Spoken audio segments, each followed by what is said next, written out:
உலகநேசன் நம் மக்கள் விதி காக்கும் உலகநேசன் உலகநேசன் பல உண்மை வெளிச்சம் ஆகும் உலகநேசன் தமிழ் மக்கள் மனதில் என்று உலகநேசன் உலகத் தமிழர்களுக்காக உலாவரும் உங்கள் உலகநேசன் காணத் தவறாதீர்கள்.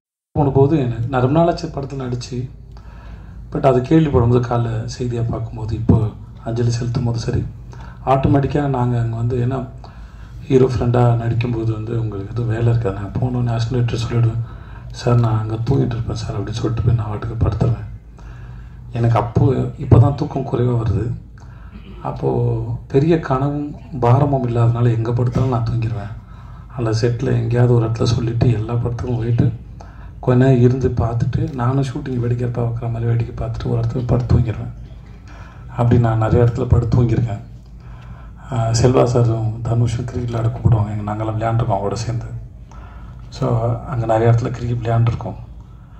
அங்கே வரலாறு ஷூட் நடந்தது. அங்கே போய் நாங்கள் அஜித் சாரை தூரமாக நின்று பார்த்துருக்கோம். ஹிந்தி படம் ஷூட் நடந்திருக்கு பார்த்துருக்கோம். இந்த மாதிரி நிறைய ஷூட்டிங் வேடிக்கை பார்த்துருக்கோம். சுற்றி பார்த்த மாதிரியே இருந்தது. நிறைய பேர் நிறைய அனுபவம் இருக்குது.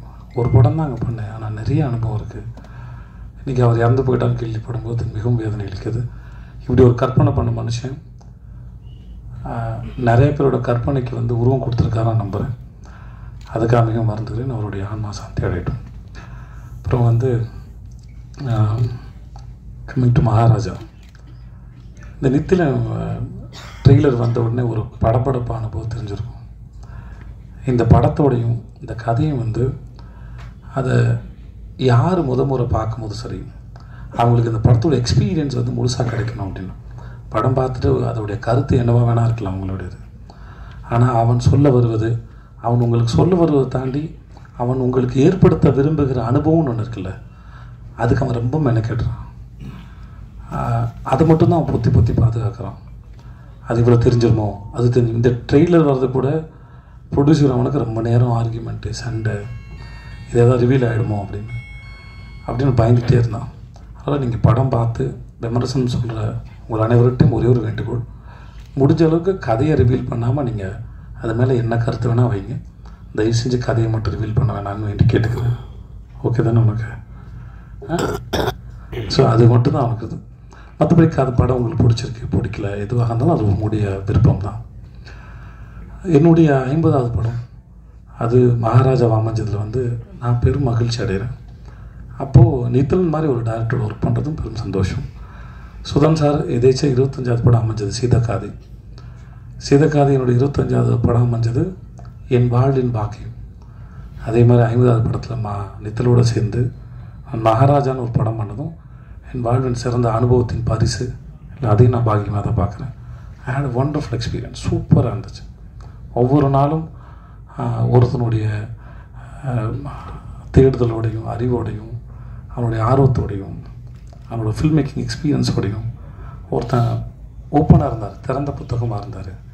கலந்து பேசக்கூடிய அளவுக்கு சேர்ந்து 2 பேரும் சேர்ந்து ஒரு விஷயத்தை கண்டுபிடிக்கிறோம். ஒரு சீனில் நான், அவர், கேமராமேன், கோ ஆக்டர்ஸ் எல்லாருமே சேர்ந்து அந்த அனுபவம் ஒரு ப்ராசஸ். ஒரு விஷயத்தை தேடும்போது ஒரு கூட்டமாக சேர்ந்து தேடும்போது கிடைக்கிற அனுபவம் இருக்கு இல்லையா, அது மிக அற்புதமானது. அதை வந்து பல முறை நான் நித்தனோட ஒர்க் பண்ணும்போது என்னுடைய கோ ஆக்டர்ஸ் எல்லாரோட ஒர்க் பண்ணும்போது அதை அனுபவித்தேன். It was a fantastic experience. Thanks so much Nithan for that.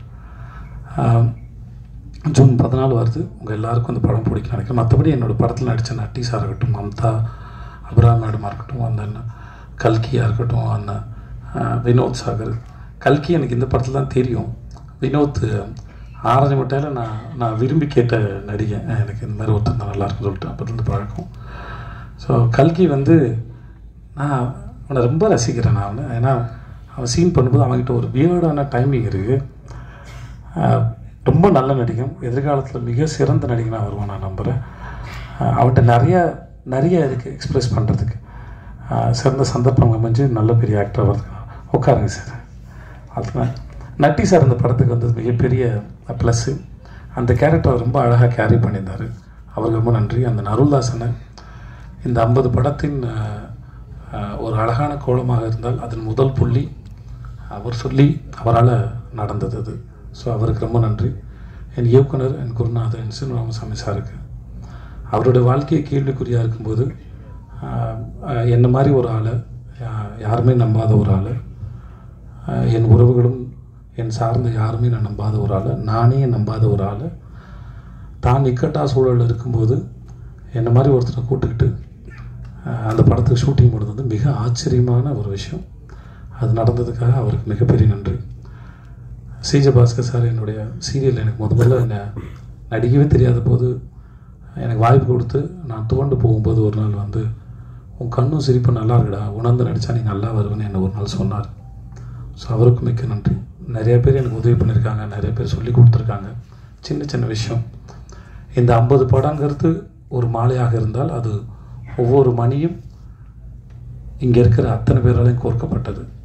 அது ப்ரெஸ்ஸு, மீடியா, நண்பர்கள், படங்கள், இயக்குநர்கள், எல்லாராலையும், எல்லார்கிட்ட இருந்தும் நான் இதை ஒன்று கற்றுக்கேன். அது என் மேலே வைக்கிற விமர்சனமோ பாராட்டோ திட்டோ எதுவாக இருந்தாலும் என்னை அது யோசிக்க தான் வச்சது. நம்மளை யோசிக்க வைக்கிற எந்த விஷயமும் நம்மளை முன்னடைத்து தான் கொண்டு போகுங்கிறது நான் அறிந்து உணர்ந்த உண்மை. ஸோ இந்த 50 படமாக என் கூட இருந்த, எனக்காக பேசினேன், இல்லை என்னை திட்டி என்னை உணரணுங்கிறதுக்காக சொல்ல வச்சதாக இருக்கலாம், அது மாதிரி கடுமையான விமர்சனமாக இருக்கலாம், பாராட்டாக இருக்கலாம், நான் எல்லாத்தையும் சமமாக பார்க்கிறேன். அதை கொடுத்து உங்கள் அத்தனை பேருக்கு மிகப்பெரிய நன்றி. Thank you so much. மம்தா, நபிராமி அண்ட் ஃபிலோமின், பாய்ஸ், மணிகண்டே, சாரி. நான் வந்து துபாயில் இருக்கும்போது 2 படத்துக்கு ஃபோட்டோ அனுப்பினேன். ஏதோ சும்மா கூட்டாம்போக்கில் சினிமாவில் ரொம்ப சுலபமாக தெரியாது நடிகர் ஆகிடலாம் அப்படிங்கிற ஒரு எண்ணம் அப்படின்னு நான் நினைக்கிறேன். ஆனால் துபாய் வேலை தேடும்போது நான் ஒரு வருஷம் ஜிம்முக்கெலாம் போய் கொஞ்சம் ஒல்லியில் நல்ல ஒல்லியாக இருப்பேன். ஆகி இப்போது 5 ஸ்டார் படத்துக்கும் பாய்ஸ் படத்துக்கும் ஆர்டிஸ்ட் தேடுறாங்கிறப்போ 2 படத்துக்கு நான் ஃபோட்டோ அனுப்பியிருந்தேன். நான் இங்கேருந்து அனுப்பியிருந்தேன் ஒரு ஃபோட்டோ. நான் சித்தார்த் சார் சந்திக்கும் போது அதை சொல்லியிருக்கேன், மணிக்கு சொல்லியிருக்கேன்னு நினைக்கிறேன், தெரியல, சொன்னால் தெரியல. அப்புறம் மணியை வந்து என் ஃப்ரெண்டு கடை, அங்கே மது கடைன்னு ஒன்று இருக்குது, அந்த வாத்தியார் தோட்டம் கார்னர், அங்கே ரொம்ப நாள் காலேஜ் படிக்கும் பொழுது அவன் ஃப்ரெண்டு கடை, ஸ்டேஷன் கடை, அங்கே போய் நாங்கள் நின்றுருக்கோம். பல முறை மணியை பார்த்துருக்கேன். இந்த பையன் பாய்ஸ் நடிச்ச பையன் தானே அப்படின்னு பார்த்துருக்கேன். ஒரு நாள் எதேச்சியாக பார்த்த ஒரு இன்டர்வியூ, எனக்கு என்னமோ ஒருத்தன் வந்து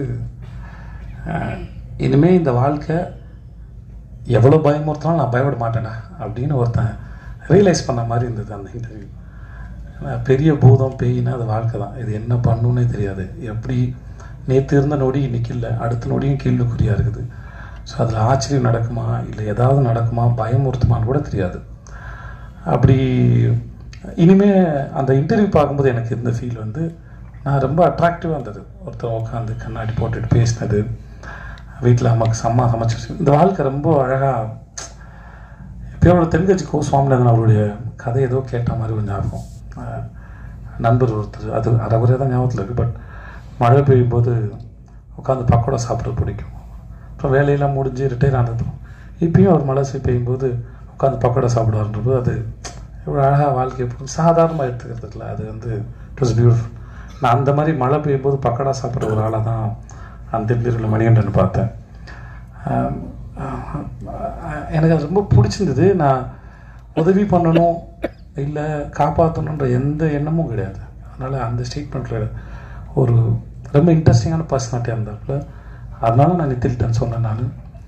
ஏன்னா திறமை இல்லாத யாரும் வாய்ப்பு கொடுத்து வளர்க்கவே முடியாது, அதை நான் நம்புகிறேன். நான் அந்த மாதிரி ட்ரை பண்ணி தோற்றும் போயிருக்கேன் நிறைய பேருக்கு. ஸோ அதனால் என்னுடைய இத்தனை வருஷம் அனுபவத்துலேருந்து சொல்கிறேன், அந்த மாதிரி யாருக்கும் திறமை இல்லாத, புரிதல் இல்லாத யாருக்கும் சந்தர்ப்பம் ஒன்று வாழ்க்கையில் மேலே கொண்டு வருது.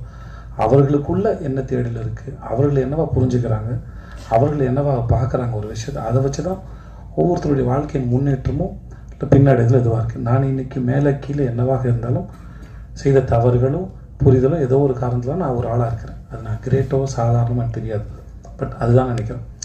ஸோ மணிகண்டனை பொறுத்த வரைக்கும் அவரோட புரிதல் வந்து என்னை ரொம்ப அட்ராக்ட் பண்ணிச்சு வாழ்க்கையில். அதுவும் அப்புறம் நடிகராகவும் சரி, கூட சேர்ந்து நடிக்கும் போதும் சரி, எந்த தொந்தரவும் இல்லை, புரிஞ்சுக்கிறாரு, அதை பெர்ஃபார்ம் பண்ண ட்ரை பண்ணுறாரு. இந்த பயம், மரியாதை இல்லை கன்ஃபியூஷன்ஸ், நடுக்கும், இது எதுவுமே அவர் நடிக்கும் போதெல்லாம் இல்லை. சூப்பராக ரொம்ப டேரிங்காக கேமராவையும் கூட இருந்த நடிகரையும் கதாபாத்திரத்தையும் இயக்குனரையும் எதிர்கொண்டார். மிக பிரமாதமான நடிகை. இந்த படத்தில் அவரோட நடித்தது ரொம்ப பெரிய சந்தோஷப்படுறேன். காரணம் ஸோ இந்த 50 படம் 50வது படம் மகாராஜா. நித்தில் மாதிரி ஒரு இயக்குனர். ஃபிலோமின் வந்து நான் மாஸ்டர் பண்ணி முடித்தோடனே அவன்கிட்ட சொன்னேன், எனக்கு சில சமயம் நான் ஒரு கணக்கு போட்டு நடிச்சிருப்பேன். சில இடத்துல எடிட்டிங்கில் வந்து ரிதம் மிஸ் ஆகிடும். அந்த சீனில் நான் சொல்ல வந்த மூடுக்கும் இதுவாகிடும். அதனால் நான் முடிஞ்சால் எடிட்டரையும் டேரக்டர் மட்டும் சொல்லுவேன், என் சீனை கொஞ்சம் என் ரிதம் மட்டும் பார்த்து கட் பண்ணுங்கள், இல்லாட்டி ஜம்ப் அடிக்காமல் எனக்கு ஜம்ப் அடிக்காமல் இருந்தால் போதுமானதாக இருக்கும். ஸோ மாஸ்டர் பண்ணி முடிச்சோன்னே அவன் செட்டுகளோட வந்தான். அப்போ அவன்கிட்ட சொன்னேன், என் சீனை மட்டும் பார்த்து கட் பண்ணுப்பா, எல்லாத்தையும் வைக்கணும்னு அவசியம் இல்லை, உங்களுக்கு எது வேணுமோ வெட்டுங்க, ஆனால் அந்த ரிதம் போக மட்டும் வெட்டுங்க அப்படின்னு சொல்லி கேட்டுக்கிட்டேன். அது முடிச்சுட்டு அப்போது என்கிட்ட வந்து கேட்டான், ஆனால் நான் வெட்டது உங்களுக்கு தெரிஞ்சுதான்னு. சத்தியமாக எனக்கு தெரியவே இல்லை, எங்கே கை வச்சாங்க கூட தெரியல என் சீனில். ஸோ அவ்வளோ பிரமாதமான ஒரு டெக்னீஷியன், நித்தினுடைய நெருங்கிய நண்பன். அதெல்லாம் தாண்டி தொழிலில் ரொம்ப நேர்மையான ஆள். அவன் டைரக்டர் என்ன சொல்ல வராரு அதை எப்படி கொடுக்கணும். முக்கியமாக சாதாரணமாக ஒரு படத்தை டைரெக்டாக நேரடியாக சொல்லும்போது இருக்கிற கணக்கு வேறு, நாங்கள் த்ரில்லராக சொல்லும்போது இல்லை உங்களுக்கு வேறு ஒரு மூடு க்ரியேட் பண்ணும்போது ஒரு சீனை பார்க்கும்போது சீன் பின்னாடி கம்யூனிகேட் பண்ண போகிற மூடு வேறு, இப்போ நீங்கள் பார்க்கும்போது இருக்கிற மூடு வேறுன்னு ரெண்டுத்தையும் கனெக்ட் போட்டு வெட்டுறது வந்து அவ்வளோ சாதாரணமான விஷயம் இல்லை. அதை ரொம்ப அழகாக செஞ்சுருக்க ஃபிலிமே. ஸோ உனக்கு என்னோடய வாழ்த்துக்கள். என்னோடய கேமராமேன் அவன் பேர் அருண் புருஷோத்தம் இல்லை, தினேஷ் புருஷோத்தம். சின்ன பையன். டப்பிங் அப்போ அவங்க அம்மாவோட வந்தாங்க. அவங்க அம்மாவுக்கு வந்து அவங்க பையன் மேலே அவ்வளோ பெரிய கனவு இருக்குது, ஆசை இருக்குது.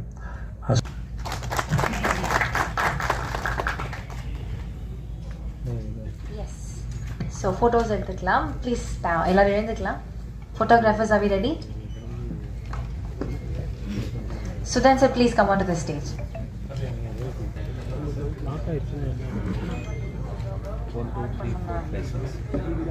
Yes. Photos editacha? Yes.